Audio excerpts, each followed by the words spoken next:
Menurut Bung Alfian, apakah mungkin kedatangan Paus ini ke Indonesia untuk menjaga, memaintain, atau memperkuat proses kristenisasi di Indonesia, Bung Alfian? Pasti.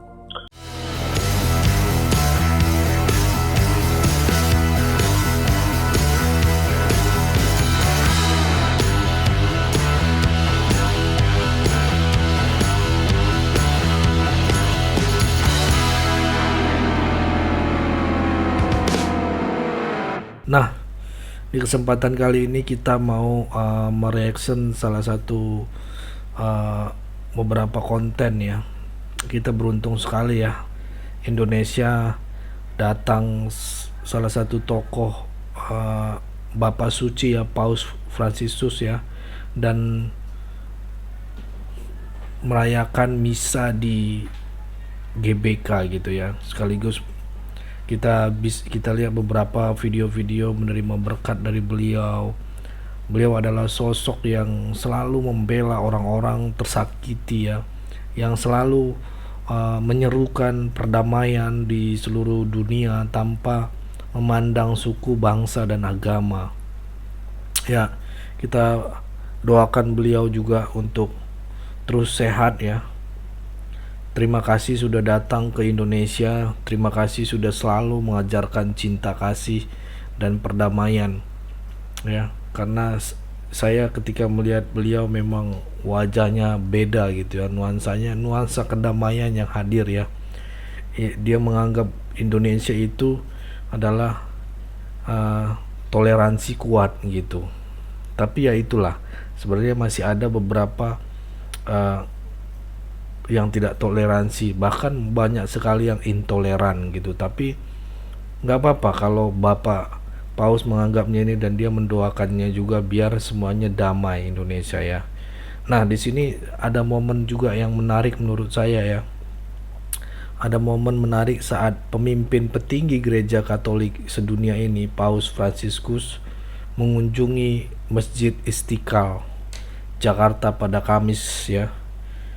Itu Paus Fransiskus terlihat sangat akrab dan dekat dengan imam besar Masjid Istiqlal. Kalau nggak salah namanya Nasaruddin Umar ya. Nah, dua tokoh itu awalnya saling berjabat tangan gitu ya, berjabat tangan. Kemudian Nasaruddin Umar mencium kepala Paus Fransiskus gitu ya. Paus Fransiskus membalas dengan mencium tangan Nasaruddin. Ini sangat-sangat respect sekali ya, menurut saya sangat-sangat ya inilah yang diidam-idamkan Indonesia, yang dulunya di zaman dulu itu masih ada toleransi kuat gitu ya, saling menghormati, saling menghargai gitu ya.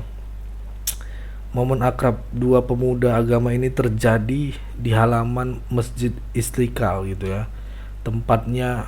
Tepatnya setelah rangkaian kunjungan Paus Fransiskus di Istiqlal selesai gitu ya. Nah, dari pandangan saya melihat foto ini ya teman-teman, ya indahnya toleransi itu teman-teman. Jika semua bisa saling mengasihi dan juga saling mencintai, itu jelas ada di situ gitu ya. Toleransi hanya bisa dibangun jika kita mau untuk belajar dan memahami bahwa perbedaan bukanlah untuk memisahkan gitu kan, melainkan untuk menyatukan teman-teman. Kita harus sadar ini. Saya setuju gitu ya. Jadi wahai buat saudara-saudaraku, sahabat-sahabatku yang muslim, Hindu, Buddha, dan juga di luar Kristen dan Katolik, kalian adalah saudara saya gitu. Kalian adalah keluarga saya. Mari kita bangun Indonesia untuk semakin maju dan semakin damai ke depannya. Ya, teman-teman, ini sangat-sangat mulia. Ini momennya, sepertinya momennya Indonesia gitu ya. Saya salut sama video itu, foto gambar yang bersebaran gitu ya. Dan yang saya tidak suka ya, saya tidak suka teman-teman. Ini sebenarnya bukan kabar baik kalau yang ini. Di video ini ada video Ustadz odong-odong, kalau saya bilang begitu ya, Ustadz yang kurang pemahaman gitu ya. Dia menganggap bahwa bilang kedatangan paus ke Indonesia adalah itu untuk kristenisasi. Dan ini buat saya, seharusnya ini Ustadz ini harus di baku hantam kalau ataupun di deportasi dari negara Indonesia. Yang setuju kalian komen ya, Ustadz ini harus dideportasi apa enggak? Karena apa? Indonesia udah lagi damai-damainya teman-teman. Ya udah tenang di masa politik ya kan. Sekarang menyambut pilkada, kemarin pilpres, udah tenang, udah damai. Ditambah lagi kedatangan paus ini ke Indonesia membuat damai. Semua orang menanti, bukan hanya Katolik doang, Kristen, Islam juga ada di situ teman-teman. Jadi semuanya berbaur karena beliau tidak membawa agamanya, yang dibawa adalah perdamaian gitu. Ini sangat-sangat mulia teman-teman. Tapi saya saksikan dulu video Ustadz ini yang memecah belah bangsa, mengadu domba bangsa dengan seminar-seminarnya yang nggak jelas ini teman-teman. Mari kita saksikan dulu video berikut ini. Menurut Bung Alfian, apakah mungkin kedatangan paus ini ke Indonesia untuk menjaga, memaintain atau memperkuat proses kristenisasi di Indonesia, Bung Alfian? Pasti. Sekali lagi, untuk paus yang mau bicara di hadapan kita di Istiqlal itu harus diblok, dan yang paling bagus sebetulnya paus itu diminta atau segera dideportasi untuk segera pulang, karena Anda tidak cocok untuk menimbulkan kerukunan. Justru kedatangan Anda menimbulkan keresahan kepada para tokoh-tokoh Islam. Bersikap dong, nyatakan pernyataan-pernyataan yang sifatnya penolakan yang kolektif, sehingga kita nyatakan bahwa misa tersebut boleh dilakukan tapi tertutup saja. Tidak usah disebarluaskan, cukup kebutuhan Anda saja. Jangan mengganggu orang lain, menganggap, berarti kan sama juga mereka menganggap azan itu berisik. Betul. Azan itu akan mengganggu mereka, itu terus terang saja. Kurang ajar lu di kampung orang ya, nggak tahu diri kan gitu. Nah itu tadi teman-teman ya videonya. Ya saya juga bingung kenapa Ustadz ini selalu takut. Ini Ustadz yang takut ataupun pengikutnya juga berbahaya ini teman-teman ya, takut kayak dengan begitu aja, padahal orang Kristen sendiri nggak kepikiran ke situ teman-teman, kristenisasi dan sebagainya, nggak ada kepikiran ke situ. Aneh juga ini sama Ustadz yang ini nih, ini perlu dideportasi. Kalian harus komen di bawah, setuju nggak Ustadz ini, biar kalian bantu viralkan teman-teman, share. Nah, yang saya bilang ini proses kristenisasi seperti apa gitu yang dilakukan gitu oleh paus ini. Serius, pihak sebelah ada pemikiran seperti ini, saya nggak gimana ya, nggak habis pikir gitu ya. Ini kocak banget gitu. Apakah dia fobia banget nih Ustadz gitu? Apakah dia mau cari panggung gitu ya dari nuansa yang sudah damai ini gitu ya? Sebenarnya istilah kristenisasi dia tahu nggak sih gitu ya? Itu cuman berlaku untuk mereka yang imannya tipis, setipis-tipis tisu teman-teman. Ya kayak dia inilah orang ini. Dia pasti takut karena imannya tipis ya, setipis tisu, alias sebenarnya tidak yakin dengan agamanya sendiri karena masih takut dia murtad teman-teman. Masih takut dia jemaatnya kabur gitu, khawatir gitu. Padahal dia sendiri nggak diselamatkan gitu, nggak selamat gitu teman-teman ya. Dan di sini juga dibalas oleh apologet Kristen yaitu Elia Miron, dan menurut saya pandangannya sangat luas juga. Beliau juga membalas ini karena kita harus kita harus luruskan teman-teman. Ini dibawa ke bidang seminar mereka. Yang tadinya teman saya juga ketemu dia bilang, iya paus itu datang untuk kristenisasi. Siapa yang bilang? Ustadz saya ngomong nih di seminar ini gitu ya. Itu yang membuat saya juga nggak habis pikir teman-teman ya, kenapa sebegitunya kalian gitu ya, ya dengan hal-hal seperti ini gitu ya.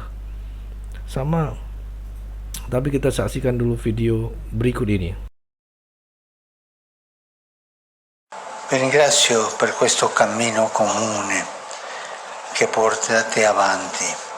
L'Indonesia è un grande paese, un mosaico di culture, di etnie, di tradizioni religiose, una ricchissima diversità che si rispecchia anche nella varietà dell'ecosistema e dell'ambiente circostante.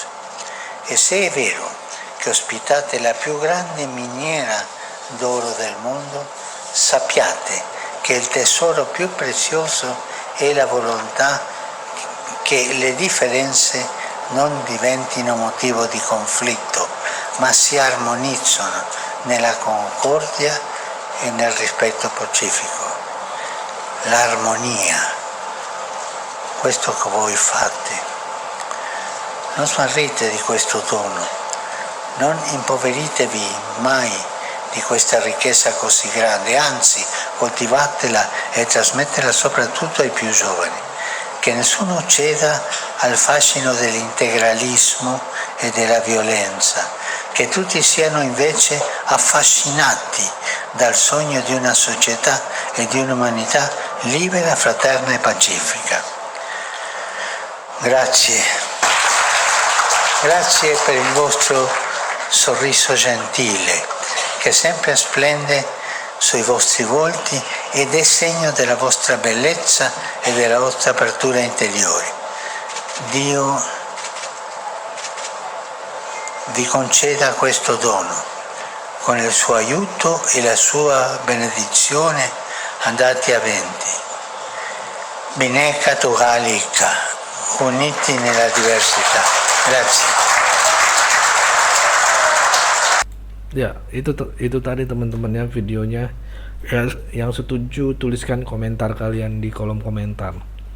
Ya, ada lagi berita lagi teman-teman tentang misa paus yang kemarin stasiun TV diimbau siarkan azan maghrib via running text aja gitu ya. Yang saya bingung teman-teman, kenapa ya mereka mengumumkan ini gitu. Kan bisa aja teman-teman sebenarnya udah kita diemin aja gitu. Kalau udah tahu begitu nggak usah dibahas gitu. Ngapain diberitakan? Ngapain anggapannya jadi negatif gara-gara datang paus ke sini mengadakan misa, akhirnya azan maghrib tidak dikumandangkan gitu kan. Itu jadi perpecahan teman-teman. Ada berita seperti itu dan menurut saya ini tidak perlu ditayangkan lah ya, karena nggak mungkin gitu. Akhirnya orang berpikiran bahwa ini pengadu domba gitu loh. Sebenarnya dunia ini kan kita tahu dunia ini indah teman-teman, hanya kita saja yang merusaknya gitu. Coba lihat mereka berdua yang tadi itu saling menghargai ya, saling menghormati ya, ininya tidak ada menghancurkan sana sini gitu ya. Itu teman-teman nih, dan saya salut gitu. Berita-berita yang kayak gini udahlah nggak usah ditanggepin gitu ya ininya. Itu teman-teman ya. Dan di momen ini juga sebenarnya gimana ya, perbedaan agama itu nggak pernah salah teman-teman ya. Saya mau ngasih masukan sedikit, nggak pernah salah. Yang salah adalah ego dan kepentingan manusia yang mengatasnamakan agama. Memang yang sangat menyejukkan hati ya, momen yang sangat menyejukkan hati di saat semua mulai bosan dan marah melihat situasi negara dan pemimpin-pemimpin yang selalu kita doakan, tiba-tiba Tuhan berkehendak mengajak Bapa Suci ke Indonesia ini kan buat ngademin, tenangin perdamaian, Tuhan sangat menyayangi Indonesia tuh teman-teman. Marilah kita menjaga dan memulainya dari rumah kita sendiri gitu, keluarga kita, dan juga berdampak lagi di sekitar, seperti apa yang disampaikan oleh Bapak Paus ini. Sebenarnya dunia ini indah gitu loh, hanya kita saja yang merusaknya gitu ya. Coba lihat mereka berdua yang tadi itu damai gitu, saling menghargai. Setelah kemarin kita satukan oleh wartajil ya, kemudian hari ini dengan bertemunya para tokoh-tokoh agama, maka jangan lagi kita mau dipecah belah oleh mereka yang tak suka dengan kedamaian teman-teman. Itu ya teman-teman, itu yang bisa saya sampaikan. Tetap jaga persatuan Indonesia, jauhkan hal-hal yang mengadu domba, fitnah, kebencian gitu ya, biar damai Indonesia kita. Itu aja dari saya. Salam sejahtera bagi kita dari Gereja YouTube. Terima kasih buat Pastor Bapak Suci ya, yang hadir datang untuk misinya ke Indonesia. Itu dari saya, sampai ketemu di video selanjutnya. God bless you all.